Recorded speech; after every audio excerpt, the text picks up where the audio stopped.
আসসালামু আলাইকুম বন্ধুরা, দেখুন আমার শখের বাগানে সিম গাছ, বেগুন গাছ, টমেটো গাছ, টমেটোর হয়েছে দেখুন। এই দেখুন বেগুন গাছ, জাম গাছ, এটা হচ্ছে আখ গাছ, পুঁই শাক গাছ, লাল লোটে গাছ, পেঁয়াজ কলি গাছ, দেখুন কাঁচা লঙ্কা গাছ। দেখুন বন্ধুরা, আমাদের রেহান বাগানে এসেছে। আমি আর রেহান বাগানে ঘুরছি।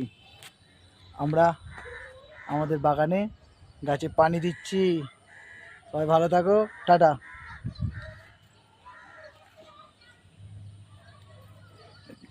ধনে পাতা, ধনে হয়েছে দেখুন।